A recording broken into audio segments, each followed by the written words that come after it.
नमस्कार, आप देख रहे हैं न्यूज 360। मैं हूं स्वाति राय। इस वक्त की बड़ी खबर, एयर इंडिया के चेयरमैन अश्विनी लोहानी ने उस खबर को गलत बताया है जिसमें यह कहा गया था कि एयरलाइंस के निजीकरण से पहले 40,000 कर्मचारियों को वीआरएस की पेशकश की गई है। लोहानी का कहना है कि एयरलाइंस ने ऐसी कोई पेशकश ही नहीं की थी। खबर निराधार और झूठी है। वीआरएस की खबर रॉयटर्स में छपी थी। खबर में यह भी लिखा गया था कि एयर इंडिया ने अपने बेड़े की विस्तार योजनाओं को भी ठंडे बस्ते में डाल दिया है। अश्विनी लोहानी ने कर्मचारियों को एक चिट्ठी लिखी जिसमें यह कहा गया कि विनिवेश एयरलाइंस और कर्मचारी दोनों के लिए फायदेमंद रहेगा। एयरलाइन में कामकाज करने का तौर तरीका बदलेगा। विनिवेश में कर्मचारियों के हितों का पूरा ध्यान रखा जाएगा। मेरे सहयोगी समीर दीक्षित इस पूरी खबर पर और जानकारी के लिए न्यूज रूम से हमारे साथ है। समीर, पहले यह खबर आती है, उसके बाद इस पर क्लैरिफिकेशन अश्विनी लोहानी का आता है। अगर ये खबर आई है, क्या उसके पीछे कोई वजह रही है? क्या इस पर एक्चुअली कोई चर्चा हुई है जिसके बाद ये खबर सामने आई है और क्लैरिफिकेशन अश्विनी लोहानी को देना पड़ा?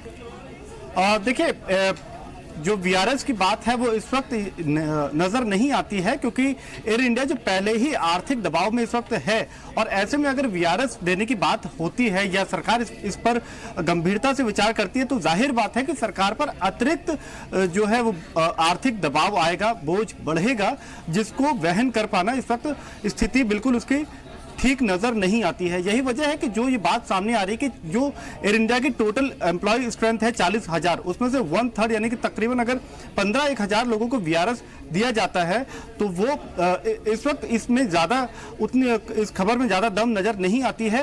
और जब हमने इसी विषय को लेकर एयर इंडिया के सीएमडी अश्विनी लोहानी से भी बात करी और उनसे जानना चाहा कि क्या इस तरीके का कोई प्रस्ताव या कोई विचार है जिस पर वो बढ़ना चाह रहे हैं, उन्होंने इसको सिरे से इसका खंडन किया और इसको इस खबर को आधारहीन बताया है क्योंकि एयर इंडिया जो पहले से ही तकरीबन 55,000 करोड़ का दबाव है और वीआरएस का सीधा मतलब यह है कि वो उस पर 4-5 हजार करोड़ का और उस पर अगर आर्थिक बोझ आता है तो वो एयर इंडिया की जो बुक्स है उसके लिए वो बेहतर साबित नहीं होता। और इसको देखते हुए फिलहाल वीआरएस की स्थिति जो है वो नजर नहीं आती है एयर इंडिया के लिए बतौर एक विकल्प के तौर पे। हालांकि ये जरूर है कि जो एयरलाइन तमाम इच्छाएं जता रही हैं एयर इंडिया में अपनी स्टेक को खरीदने को लेकर, वो इस तरीके के विकल्प को सामने रखना चाहती हैं जहां वो इतने बड़े एम्प्लॉय स्ट्रेंथ को हासिल नहीं करना चाहती हैं और वो एम्प्लॉय स्ट्रेंथ को कम करना चाहती हैं लेने से पहले अपना अगर वो स्टेक खरीदना चाहती हैं तो उस तरीके का एक माहौल बनाने की कोशिश है जो इस खबर के रूप में सामने नजर आ रहा है। जी, बहुत शुक्रिया समीर दीक्षित इस पूरी खबर पर और डिटेल में जानकारी देने के लिए। तो फिलहाल आपको बताएं कि जो खबर सामने आई थी उसको लेकर खुद अश्विनी लोहानी ने चिट्ठी लिखी और कहा कि 40,000 कर्मचारियों के वीआरएस की पेशकश की जो खबर थी वो निराधार है। पूरी खबर पर और फॉलो अप अपडेट हम आपको आगे भी देते रहेंगे। फिलहाल आगे बढ़ते हैं। आपके मोबाइल का बिल बढ़ सकता है अगर ट्राई ने टेलीकॉम कंपनियों की बात मान ली तो ऐसा मुमकिन है। दरअसल एयरटेल, वोडाफोन और आइडिया ने इंटरकनेक्ट यूसेज चार्जेस को बढ़ाकर 30 से 34 पैसे प्रति मिनट की सिफारिश कर दी है और अभी आईयूसी जो है वो चार्ज 14 पैसे प्रति मिनट लगता है। इन कंपनियों का दावा है कि मौजूदा दरों पर उन्हें घाटा होता है। एयरटेल का कहना है कि उसे इनकमिंग कॉल्स के लिए 30 पैसे खर्च करने पड़ते हैं जबकि वोडाफोन को 34 पैसे देने पड़ते हैं। आईयूसी चार्ज सिर्फ 14 पैसे है। अगर आईयूसी चार्जेस बढ़ते हैं तो इसका सीधा असर कॉल रेट्स पर पड़ता है। हालांकि जियो और रिलायंस कम्युनिकेशंस का कहना है आईयूसी चार्ज को खत्म कर देना चाहिए। इंटरकनेक्ट यूसेज चार्जेस वो फीस होती है जो एक टेलीकॉम ऑपरेटर दूसरे ऑपरेटर को चुकाता है, उसकी कॉल दूसरे ऑपरेटर के नेटवर्क में आ जाती है। मेरे सहयोगी असीम से ही बात करते हैं। असीम, ये अब बताइए कि वाकई जो बिल है वो आईयूसी की वजह से बढ़ जाएगा अगर उसका चार्ज बढ़ जाता है या टोटली इसको गिव अवे भी किया जा सकता है? देखिए, सही कहा आपने। अगर ये बढ़ता है तो उसका सीधा सीधा असर जो है उपभोक्ता पे पड़ेगा, इसका कॉल रेट्स पर इस पर सीधा सीधा असर पड़ेगा। टेलीकॉम रेगुलेटर टीआरए जिसे इसको रिव्यू कर रहा है, आज टेलीकॉम कंपनियों के साथ उन्होंने वर्कशॉप जो है वो बुलाई थी। उन्होंने कहा था कि आप एक्सप्लेन कीजिए कि ये कितनी होनी चाहिए, आप अपना कॉस्ट इनपुट देख करके बताइए कि इसको कितना होना चाहिए। तो अलग अलग टेलीकॉम कंपनियों का अलग अलग जवाब था। जब तक एयरटेल, वोडाफोन कह रहे थे कि इसका 30 से 34 पैसे जो है वो होना चाहिए, जबकि रिलायंस जो कहना था कि हम नई टेक्नोलॉजी आने के बाद ये कॉस्ट जो है जीरो हो गई है। रिलायंस आरकॉम का भी यही कहना था कि ये इसको जीरो जो है वो किया जाना चाहिए ताकि उपभोक्ताओं को इसको फायदा जो है मिल सके। टेलीकॉम रेगुलेटर 20 तारीख को एक ओपन हाउस करेगा, उसके बाद 15 दिनों के अंदर अंदर अपना रेगुलेशन लेकर के आएगा, जिसमें बताएगा कि ये घटेगी या बढ़ेगी। आज टेलीकॉम रेगुलेटर ने सबको सुन लिया है, उसके बाद अब फाइनल रिकमेंडेशन रेगुलेशन जो है 1 महीने के अंदर अंदर आ सकता है। जी, नजर बनाए रखिए, ऐसी जानकारी आगे भी लेते रहेंगे। फिलहाल शुक्रिया। आगे बढ़ते हैं। एनपीए और प्रोविजनिंग को लेकर सेबी ने बैंकों के लिए नया फरमान जारी किया है। इसमें यह कहा गया कि अगर आरबीआई और बैंकों के ऑडिट में अंतर हुआ तो बैंकों को इसके लिए डिस्क्लोजर देना पड़ेगा। इसके साथ ही बैंक आरबीआई के मत में 15% से ज्यादा अंतर पर डिस्क्लोजर देना जरूरी होगा, जबकि सालाना नतीजों के साथ अलग से डिस्क्लोजर देना होगा। आरबीआई के ऑडिटर ने कई बैंकों का एनपीए ज्यादा पाया था, वहीं कई बैंकों की प्रोविजनिंग भी आरबीआई ऑडिटर ने कम पाई थी। और इस वक्त हमारे साथ जयंत गुप्ता को फाउंडर एसईएस मौजूद हैं। गुप्ता सर, आपका स्वागत है जी बिजनेस पर। बैंकों के लिए सेबी के इस नए फरमान पर आप क्या कहेंगे? बैंकों की मुश्किलें इसके तहत बढ़ जाएगी? देखिए, मैं तो ये बड़े दुख की बात बोलता हूँ कि सेबी को हर चीज के ऊपर फरमान निकालना पड़ता है, और ये कोई बात नहीं कि बैंकों के लिए मुश्किल बढ़ जाएगी, क्योंकि ये आपको समझना पड़ेगा कि बैंक एक पब्लिक इंस्टीट्यूशन है, उसमें सारे शेयर होल्डर्स का पैसा लगा है और डिपॉजिटर्स उसके स्टेक होल्डर्स हैं। तो जो भी ऐसी चीज है जो बैंक की गवर्नेंस के ऊपर, जो बैंक की फाइनेंशियल पोजीशन के ऊपर है, उसको बैंक्स को ऑटोमेटिकली पब्लिक को, डिपॉजिटर्स को बताना चाहिए और शेयर होल्डर्स को बताना चाहिए। ये मतलब जो अगर आप गवर्नेंस की बात करते हैं, अगर उसको सही माने मिले, उसको स्ट्रिक्ट मिले, तो ये तो कहीं पे भी सेबी को डायरेक्टिव देने की जरूरत नहीं होनी चाहिए थी। लेकिन अफसोस ये कि हमारे यहाँ हम लोग जो है, जब तक हमें हर एक चीज ABCD करके नहीं बताई जाती है, हम उसका पालन नहीं करते हैं। इसलिए सेबी को मजबूरन ये डायरेक्टिव देना पड़ा, क्योंकि सेबी ने पाया कि बहुत सारे बैंक के ऑडिट में और रिजर्व बैंक के ऑडिट में दोनों में एनपीए में काफी डिफरेंस था। 4-5 बैंक का तो नाम सामने आ ही चुका है। तो ये बिल्कुल राइट स्टेप है, लेकिन तकलीफ इस बात की है कि सेबी को हर छोटी छोटी बात के लिए एक फरमान जारी करना पड़ता है, क्योंकि हम लोगों में आदत नहीं है, हम लोगों में डिसिप्लिन नहीं है, हम लोगों के कल्चर नहीं है, हम लोगों का एथिकल स्टैंडर्ड ऐसा नहीं है कि हम जो चीज समझे जरूरी वो हम उसको ऑटोमेटिकली बता दें पब्लिक को इससे पहले कि हमारे ऊपर डंडा पड़े। हम लोगों की आदत हो गई है कि जब हमको ऊपर कोई डंडा नहीं पड़ता है, हम लोग कोई काम नहीं करते हैं। जी जी, बहुत शुक्रिया जयंत गुप्ता सर अपनी राय रखने के लिए इस पूरी खबर पर। तो हम आपको बताएं कि ये नया फरमान सेबी की तरफ से एनपीए प्रोविजनिंग में अगर अंतर होता है तो इसके लिए डिस्क्लोजर देना जरूरी हो जाएगा, और अंतर जो है 15% से ज्यादा होगा तो इस पर डिस्क्लोजर जरूरी कर दिया गया है। वित्त मंत्रालय ने दूसरे दौर की रिकैपिटलाइजेशन के लिए बैंकों की लिस्ट तैयार कर ली है। सूत्रों का यह कहना है कि मंत्रालय जल्द ही बैंकों की लिस्ट जारी करेगा। पिछले साल घोषित इंद्रधनुष रोड मैप के तहत सरकारी बैंकों में सरकार 4 सालों में 70,000 करोड़ रुपए डालेगी। इसके तहत 2015-16 और 2016-17 के दौरान बैंकों को 25,000 करोड़ रुपए मिले हैं, और 2017-18 और 2018-19 के दौरान बैंकों को 10,000 करोड़ रुपए अभी मिलने हैं। मेरे सहयोगी आलोक प्रियदर्शी से ही पूरी खबर पर और डिटेल्स देते हैं। आलोक, ये जो पूरी लिस्ट तैयार की गई है उसके तहत और क्या डिटेल्स हैं? बिल्कुल, देखिए, जैसा कि आपने बताया कि बजट में वित्त मंत्री अरुण जेटली ने भी ऐलान किया था कि 10,000 करोड़ का जो ये रिकैप होगा बैंकों का, उसका ऐलान किया जाना है। तो जो हमारे सूत्र बता रहे हैं कि सरकार ने जो बैंकों की लिस्ट है वो तैयार कर ली है और जल्द ही इसका ऐलान किया जाएगा। हमारे सूत्र ये भी बता रहे हैं कि ये जो ऐलान होगा वो तीसरे क्वार्टर की शुरुआत में हो सकता है। तो उम्मीद है कि ये तीसरा क्वार्टर, जब दूसरा क्वार्टर जैसे खत्म होगा तो तीसरे क्वार्टर में इसका ऐलान हो सकता है। और जो वित्त मंत्रालय के जो सूत्र हैं ये भी बता रहे हैं कि इस बार जो रिकैप किया जाएगा उसमें बैंकों को का जो कैपिटल इक्विटी रेशियो है उसको ध्यान में रखते हुए किया जाएगा, और एक MOU साइन किया जाएगा बैंकों के साथ कि अगर उनको पैसा दिया जा रहा है तो वो उस पर उसका रिटर्न दें, या फिर कह सकते हैं उसको परफॉर्म करके दिखाएं। तो जिनका रेशियो अच्छा होगा उन्हीं बैंकों को ये अमाउंट मिलेगा। हालांकि इसमें कौन कौन से बैंक शामिल हैं पूरी लिस्ट अभी नहीं मिल पाई है, लेकिन जहां तक जानकारी मिल रही है उसमें कुछ बैंक के नाम सामने हैं, जिसमें विजया बैंक है, जिसमें इंडियन ओवरसीज बैंक है, और यूको बैंक भी हो सकता है। तो ये 3-4 बैंकों के नाम अभी सामने आए हैं जिनको रिकैपिटलाइजेशन का फायदा होने वाला है। लेकिन सबसे बड़ी बात यह है कि सरकार की मंशा यही है कि बैंकों के साथ पहले MOU साइन किया जाएगा, उसके बाद ही ये पैसा रिलीज किया जाएगा। और MOU के अगर हिसाब से अगर वो परफॉर्म नहीं करते हैं तो उनको पैसे का कह सकते हैं कि उनको रिलीज नहीं किया जाएगा। तो जब तक वो परफॉर्म नहीं करेंगे तब तक पैसे उनके खाते में नहीं पहुंचेगा, यानी उसका फायदा नहीं मिलेगा बैंकों को। तो ये सरकार ने इस बार एक शर्त रखी है, क्योंकि सरकार का यही मानना है कि दो अगर खराब बैंक हो तो उनको अगर मर्जर कर दिया जाए तो वो कोई अच्छा फैसला नहीं होता है, वो भी एक खराब बैंक ही होगा। तो इसलिए सरकार पहले चाहती है कि बैंकों की सेहत सुधारे, और बैंकों की सेहत जब सुधरती है उसके बाद फिर उसका जो एक तरह से वैल्यूएशन अच्छा होगा, वैल्यूएशन होने के बाद फैसले लेने पर सोचा जा सकता है। बहुत शुक्रिया आलोक इस जानकारी को डिटेल में देने के लिए। बिजली को भी अब जीएसटी के दायरे में लाया जा सकता है। जी बिजनेस को सूत्रों से मिली जानकारी के मुताबिक स्टील मंत्रालय ने बिजली को जीएसटी के दायरे में लाने के लिए प्रधानमंत्री को सिफारिश की है, और अगर बिजली को जीएसटी के तहत लाया जाता है तो इसका फायदा न सिर्फ इंडस्ट्री को होगा बल्कि आम कंज्यूमर को भी होगा। अभी बिजली पर अलग अलग राज्यों में अलग अलग टैक्स रेट लगता है।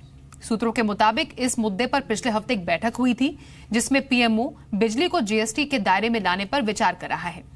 अभी ज्यादातर राज्यों में बिजली पर 12 से 15% तक टैक्स देना पड़ता है, लेकिन बिजली को जीएसटी के दायरे में लाने पर इसे 5% की कैटेगरी में रखा जा सकता है। अगर ऐसा होता है तो बिजली दरों में कमी आ सकती है।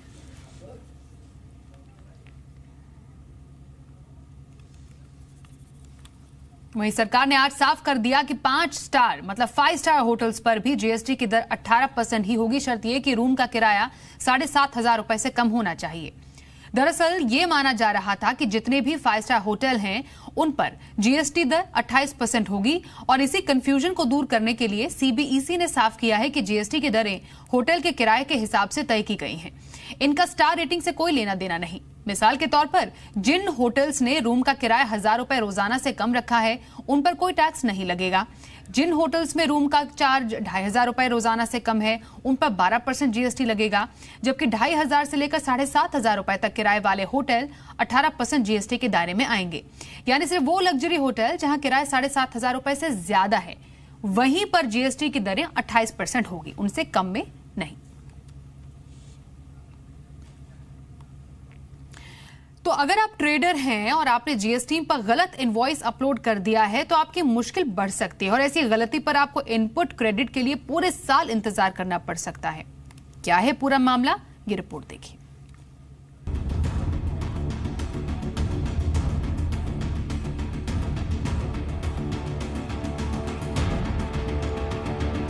जीएसटी नेटवर्क पर गलत इनवॉइस अपलोड करने पर ट्रेडर्स की मुश्किलें बढ़ सकती हैं।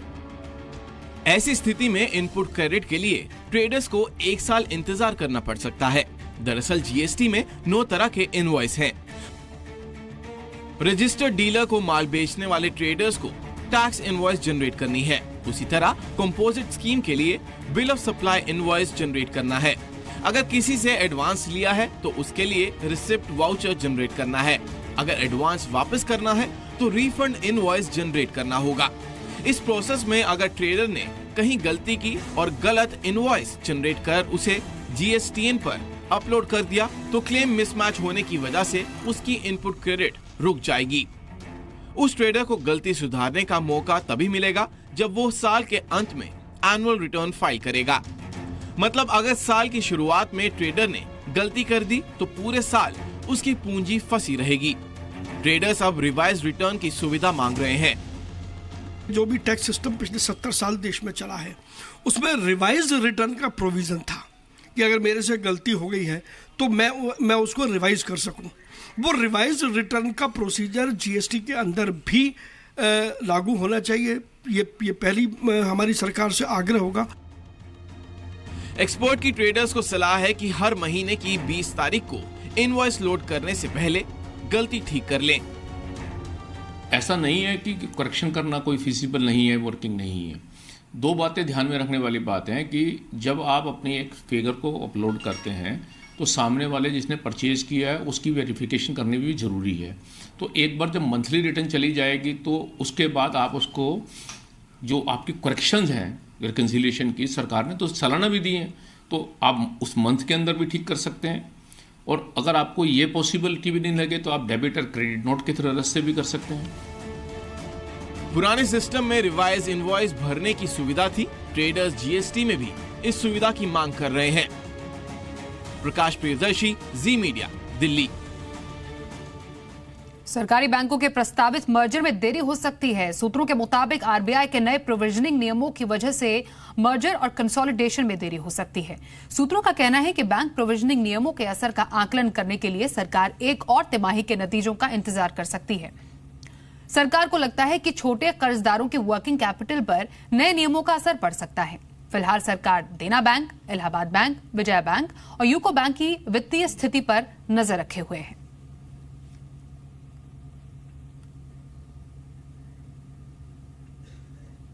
और शेयर मार्केट की बात करें तो आज तेज गिरावट देखने को मिली। टैक्स का बोझ बढ़ने से सिगरेट कंपनियों के शेयरों में जोरदार गिरावट थी, जिसके चलते बाजार में गिरावट रही। दिग्गजों के साथ साथ मिड कैप और स्मॉल कैप शेयरों में भी दबाव था। बिकवाली के चलते आज के कारोबार में निफ्टी 9,850 के स्तर के नीचे फिसल गया। कारोबार खत्म होने पर सेंसेक्स 364 अंक, निफ्टी 89 अंक के साथ बंद हुए। आईटीसी के शेयर में सबसे ज्यादा गिरावट के चलते एफएमसीजी इंडेक्स 6% से ज्यादा की गिरावट के साथ बंद हुए। वहीं इसके अलावा रियल्टी और तेल गैस शेयरों में गिरावट थी। मिड कैप, आईटी और बैंकिंग शेयरों में थोड़ी खरीदारी आज थी।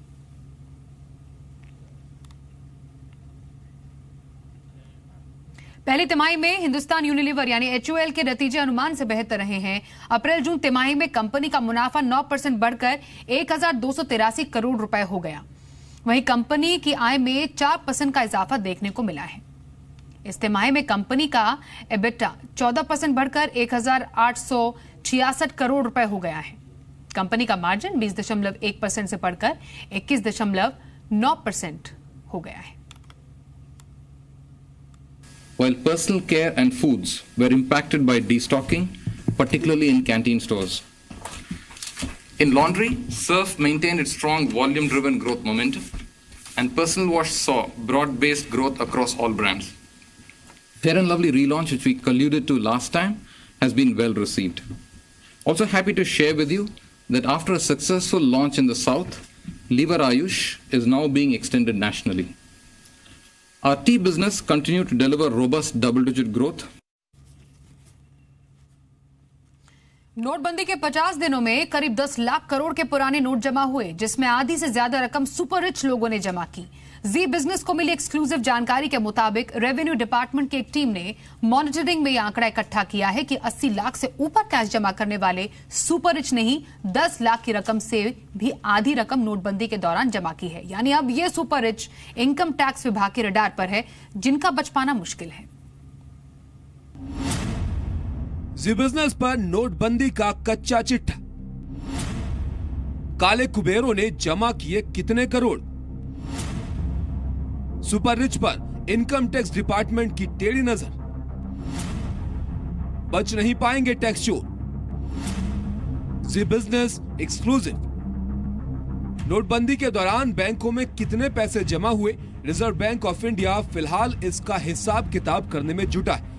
लेकिन जो हम आपको दिखाने जा रहे हैं उसे देखकर आप चौंक जाएंगे। नोटबंदी के दौरान के इन आंकड़ों का लेखा जोखा कुछ ऐसा है जो आम आदमी को हैरान करने वाला है। जी बिजनेस की इस एक्सक्लूसिव रिपोर्ट में हम आपको बताने जा रहे हैं कि आखिर नोटबंदी के 50 दिनों में कितने कुबेरों ने अपनी काली कमाई को सफेद करने की कोशिश की। दरअसल जी बिजनेस को मिली है वो डिमोनेटाइजेशन डेटा जिसे वित्त मंत्रालय के रेवेन्यू डिपार्टमेंट की एक टीम ने तैयार किया है। इसके मुताबिक नोटबंदी के दौरान कुल 50 दिनों में 10 लाख करोड़ के ट्रांजैक्शन हुए। इसके बाद इस डेटा को 2 कैटेगरी बनाकर उसका ब्यौरा निकाला गया। पहली कैटेगरी के तहत कुल 99,40,000 के ट्रांजैक्शन हुए, जिसमें 5,40,000 करोड़ बैंकों में जमा हुए। ये कैटेगरी 2 लाख से 80 लाख रुपए जमा करने वालों की थी। वहीं दूसरी कैटेगरी जो कि 80 लाख से ऊपर जमा करने वालों की है, उसमें करीब 5 लाख करोड़ रुपए जमा किए गए 1,41,000 ट्रांजैक्शन के जरिए। दरअसल इस डेटा को तैयार करने का मकसद ही है टैक्स चोरों को पकड़ना। आंकड़ों पर गौर करें तो कुल करीब 10 लाख करोड़ के ट्रांजैक्शन में करीब 5 लाख करोड़ सुपर रिच लोगों ने जमा किए। यानी कुल रकम का आधा हिस्सा सुपर रिच लोगों के जरिए बैंकों में आया। वहीं चौंकाने वाली इस रिपोर्ट में ये भी खुलासा हुआ है कि नोटबंदी के दौरान किन किन राज्यों में कितने पैसे जमा हुए। नोटबंदी के दौरान महाराष्ट्र में सबसे ज्यादा 1,36,000 करोड़ रुपए जमा हुए।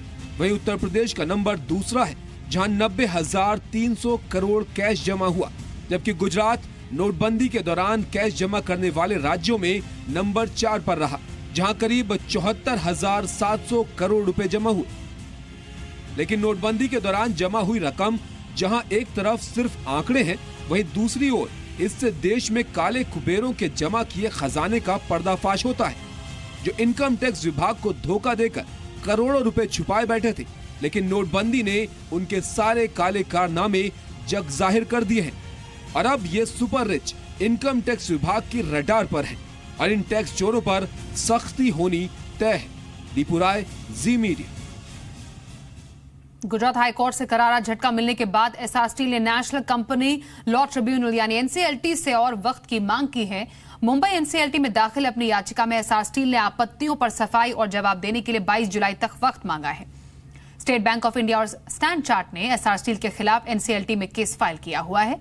एनसीएलटी में इस मुद्दे पर अगली सुनवाई 24 जुलाई को है और इससे पहले एसआर स्टील अपना जवाब देगी। आपको बताएं, कल ही गुजरात हाईकोर्ट ने एसआर स्टील की याचिका खारिज कर दी थी। एसआर स्टील ने आईबीसी के तहत कार्रवाई को हाईकोर्ट में चुनौती दी थी और आईबीसी के तहत कार्रवाई के लिए आरबीआई की नोटिफिकेशन के बाद एसबीआई एसआर स्टील को एनसीएलटी में ले गई थी।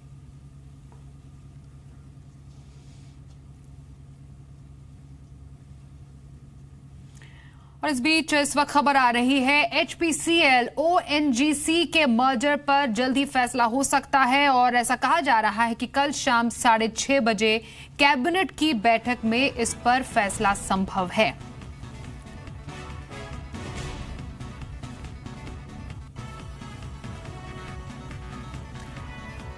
एचपीसीएल की 51% हिस्सेदारी ओएनजीसी में बेची जाएगी। आपको बताएं, अब इसी मर्जर पर फैसला कुछ समय से जो लंबित था वो अब 6:30 बजे कल कैबिनेट की बैठक में इस पर फैसला संभव है। मेरे सहयोगी आलोक प्रियदर्शी से ही जानते हैं। आलोक, कल 6:30 बजे समय मुकर्रर किया गया है एचपीसीएल ओएनजीसी के मर्जर के फैसले का। बिल्कुल, देखिए कल सीसीए की बैठक होगी। इसमें एक एजेंडा जो है ये पता चल रहा है सूत्रों के मुताबिक कि एचपीसीएल और ओएनजीसी के एचपीसीएल के ओएनजीसी में विलय का जो फैसला है वो लिया जा सकता है। अभी अगर देखें तो सरकार का एचपीसीएल में 51.11% की हिस्सेदारी है और ये फैसला जो है सैद्धांतिक तौर पर लिया जाएगा। अभी इसका वैल्यूएशन नहीं किया जाएगा, एक बार सैद्धांतिक फैसला हो जाएगा उसके बाद इसका वैल्यूएशन वगैरह किया जाएगा, आगे की प्रक्रिया बाद में होगी। लेकिन सरकार पहले इसका एक सैद्धांतिक तौर पर इन प्रिंसिपल अप्रूवल कल ले सकती है। जी, बहुत शुक्रिया आलोक फिलहाल जानकारी के लिए। चलिए आगे बढ़ते हैं। Xiaomi ने अपना नया फैबलेट Mi Max 2 लॉन्च कर दिया है। Mi Max 2 कंपनी के Mi Max फैबलेट का अपग्रेडेड वेरिएंट है। Xiaomi Mi Max 2 की सबसे बड़ी यूएसपी है, इसमें दी गई 5300 mAh की बैटरी, फोन में 6.44 इंच डिस्प्ले और 12 मेगापिक्सल कैमरा दिया गया है। Mi Max 2 को भारत में सिर्फ 4 GB रैम और 64 GB स्टोरेज वेरिएंट में लॉन्च किया गया है। कीमत है 16,999 रुपए। कैसा है ये देखने में फोन, इसके बारे में कुछ और डिटेल्स जानिए हमारे संवाददाता दिनेश शर्मा से। चाइनीज स्मार्टफोन कंपनी Xiaomi ने अपना नया फ़ोन इंडियन मार्केट में पेश कर दिया है। जी हाँ, ये है Xiaomi Mi Max 2। आप देख रहे हैं इसकी एक्सक्लूसिव तस्वीरें।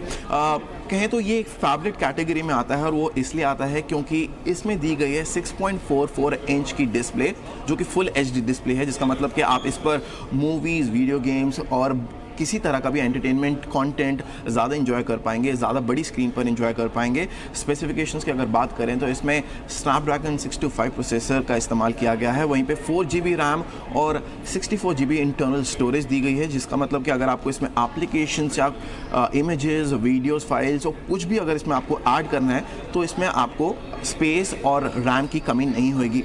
वहीं अगर इसके हम कैमरा की बात करें तो कैमरा जहाँ रियर पर आपको मिलता है 12 मेगापिक्सल का रियर कैमरा, तो वहीं आपको फ्रंट में मिलता है 5 मेगापिक्सल का फ्रंट कैमरा। जी हाँ, इसके साथ ही अगर हम बात करें इसकी क्वालिटी, बिल्ड क्वालिटी की, तो फ़ोन को पूरा फुल मेटल यूनिबॉडी डिज़ाइन दिया गया है। हालांकि ये सिर्फ एक ही कलर वेरिएंट में इंडियन मार्केट में अवेलेबल है, जो कि मैट ब्लैक फिनिश दी गई है। वहीं आपकी बैक साइड पर आप देख सकते हैं फिंगरप्रिंट सेंसर दिया गया है, जिससे आप इसको अनलॉक और लॉक कर सकते हैं। वहीं ओवरऑल हम कह सकते हैं कि काफ़ी स्लीक फ़ोन है। यहाँ पे आपको मिलता है पावर बटन, वॉल्यूम रॉकर्स इस साइड पर दिए गए हैं। तो वहीं नीचे की तरफ आपको मिलता है 2 स्पीकर ग्रिल्स और एक एडाप्टर, और ऊपर आपको मिलता है हेडफोन जैक जो कि आप म्यूज़िक एंजॉय करने के लिए इस्तेमाल कर सकते हैं। ओवरऑल हम कह सकते हैं कि काफ़ी अच्छा और गुड लुकिंग स्मार्टफोन है। और अगर इसके प्राइस और अवेलेबिलिटी की बात करें तो Xiaomi ने इसका दाम रखा है 16,999, जी हाँ, जो कि आप 20 और 21 को mi.com की वेबसाइट पर प्री बुकिंग करा सकते हैं। इसके साथ ही आप 27 जुलाई से इस फ़ोन को हर एक प्लेटफॉर्म यानी कि ऑनलाइन और ऑफलाइन इसको खरीद पाएंगे। दिनेश शर्मा, जी मीडिया। इसी के साथ इस बुलेटिन में भी बस इतना, एक ब्रेक के लिए यहाँ पर रुकेंगे। आप देखते रहिए जी बिजनेस।